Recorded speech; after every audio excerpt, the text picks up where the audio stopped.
Are y'all actually good at recognizing polyphonic versus homophonic music? I'm gonna take some of y'all's suggestions from the Polyphonic Perception rant video I did, and we're gonna see how well you did. I'm gonna start with Someone New by Hozier. Specifically, right after the bridge, we have this going on.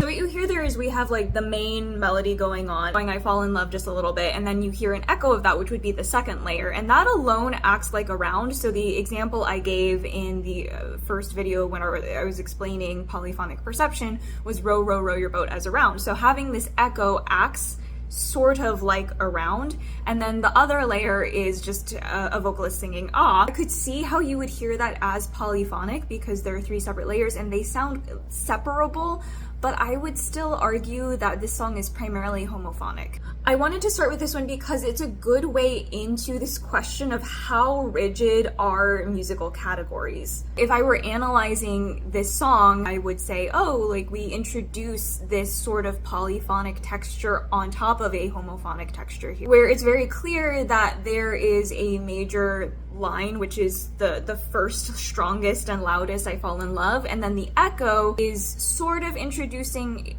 a sort of polyphonic aspect to it because it's echoing and layering on top of it, but it's very clearly meant to be taken as an echo because it is softer in volume than the clear melody line, and then the ahs are also softer, and then they're not quite as melodic. They are serving an accompaniment purpose. Even though there are aspects that seem related to polyphony, and it's something that you could bring up if you were talking about, I would still classify this as homophony. Musical categories are often very blurry around the edges, which is part of why people often hate music theory, is because it's not a clear list of every time you hear this, it is this single thing. It's more about this shares a vague resemblance to this other thing, which is how you can get more into the cognition side of things, which is exploring how humans categorize concepts in the world around them, but that's a whole other thing. This leads well into the next example. A lot of y'all were mentioning musical theater, especially Nonstop from Hamilton, and then We Don't Talk About Bruno. I already talked about We Don't Talk About Bruno, so we're gonna listen to Nonstop from Hamilton.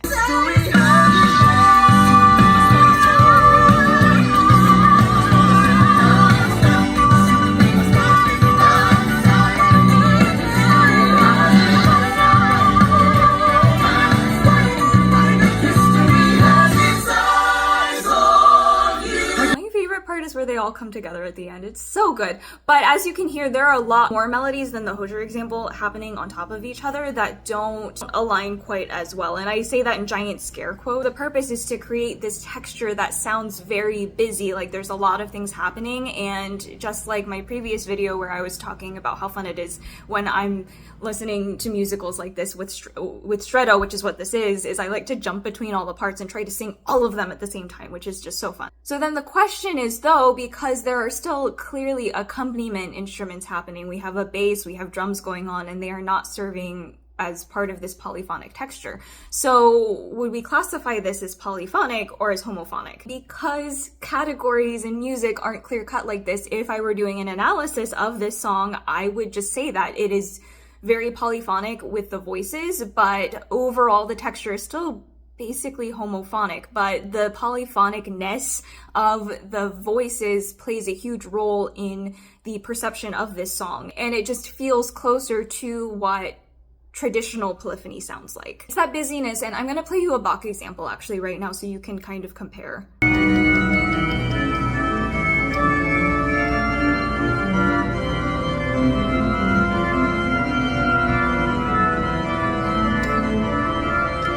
At that moment, we had 4 melodies going on. We also had a hint of a compound melody in there, which is where you have one melody that's kind of actually 2, but that's a whole other video. Just want to remind you that organists also play with their feet, so not only are they separating multiple melodies across both hands, they're also doing stuff with their feet, which is just crazy impressive to me. Hopefully that comparison from Bach to Hozier at the beginning of this video can help you distinguish between primarily polyphonic and primarily homophonic music. The next example someone gave is Labor by Paris Paloma.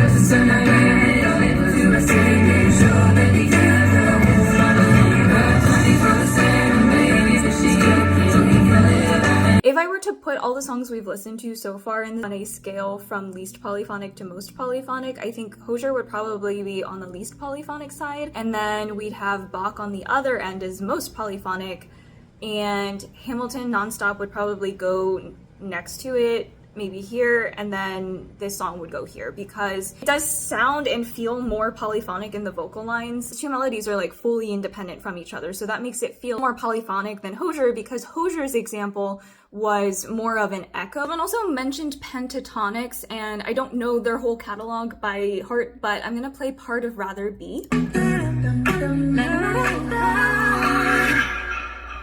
We're 1,000 miles.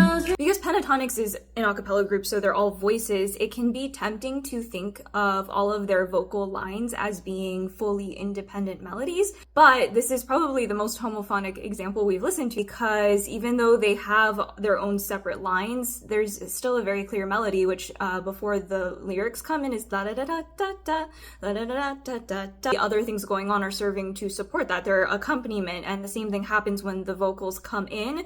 The other parts, the like dum da dum dum dum da dum, that's an accompaniment part where there is a clear vocal melody. But adjust our scale to put this at the homophony end of the scale, just past Hozier, and then Bach is still on the other end. Another one that people recommended was Breeze Blocks by Alt J, which I'm glad they mentioned because I'd heard this song a lot when I was in college and never knew the name of it, and then I tried to find it later and I could never find it.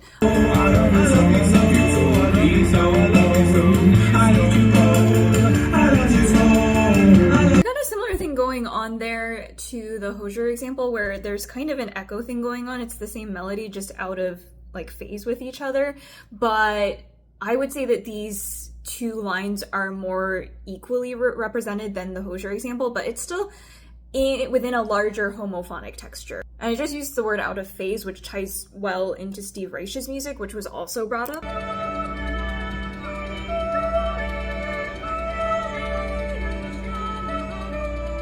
Reich's music is known as minimalist, and he uses a lot of what's called phasing in his music, where it's the same melody and then just like taken, where you get like layers and layers and layers out of phase with each other. I don't have time to talk about it in this video, but it's a really interesting thing to dig into. There were more examples, but this video is like way too long already, so I'm just gonna cut it here. I'm sorry if I didn't get to your example. Other people also just mentioned non-Western music, and very much that is the case. I just don't have any specific examples in mind because honestly I am not well versed in non-Western literature, because that is just how the education system is. It's very focused on Western white music, unfortunately. If you have any specific examples of songs from like any other cultures, I would love to hear them. How did y'all do? Do you have a better understanding now of the difference between polyphonic textures and homophonic textures and how they can kind of blend together, and you can have tastes of polyphonicness within a larger homophonic texture?